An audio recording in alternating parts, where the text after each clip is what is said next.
De trop se précipiter à se préoccuper des gens et s'oublier soi-même. Tu ne sais pas. Peut-être que la personne que tu condamnes, peut-être qu'au moment présent, elle est plus aimée auprès de Dieu que toi. Peut-être. Et si ce n'est pas le cas au moment présent, peut-être que demain elle sera meilleure que toi, alors que demain toi tu seras égaré. Allahu a'lam.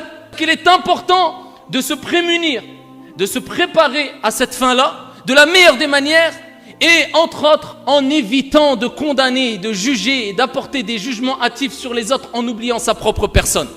Car cela peut causer des dégâts, ayyuhal ahibba.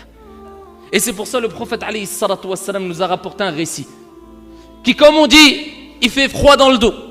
Eh bien ici ce récit est un récit rapporté par l'imam Abu Daoud rahimahullahu ta'ala. Et il dit alayhi salatu wassalam, à l'époque des Bani Israël, des enfants d'Israël, il y avait deux personnes qui se connaissaient, deux personnes très proches. L'un était voué ici au culte, il s'était voué au culte de jour comme de nuit, il adorait son Seigneur, il s'acharnait dans le culte. Tandis que l'autre, eh bien c'était une personne qui faisait des péchés, beaucoup de péchés. Eh bien celui qui était voué dans le culte, dans l'ibadat, dans les actes d'adoration, eh bien ne cessait de lui dire abstiens-toi, arrête de faire tes péchés, de commettre tes péchés. Jusqu'à ce qu'un jour est venu où la personne, eh bien qui commettait des péchés, lui a répondu en disant laisse-moi, par mon Seigneur, es-tu envoyé pour me surveiller? Et là, la personne qui était vouée dans l'ibadat, attention d'être trop sûr de soi, lui a répondu ainsi, il lui a dit par Allah, par Dieu, Allah ne te pardonnera jamais. Ces deux personnes mourront, comme il est relaté dans le hadith.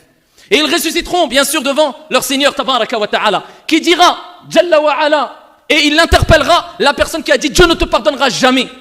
Et il dira, Allah, Jalla wa ala, savais-tu ici ma volonté?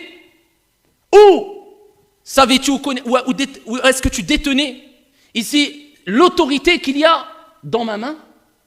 Et là, Allah Jalla wa ala dira à la première personne qui se précipitait ici dans les péchés et qui n'a pas voulu accepter cette recommandation de abstiens-toi. Pourquoi? Peut-être il l'a mal formulé, peut-être. Eh bien, il lui dira rentre au paradis de par ma miséricorde. Quant à l'autre, emmenez-le au feu.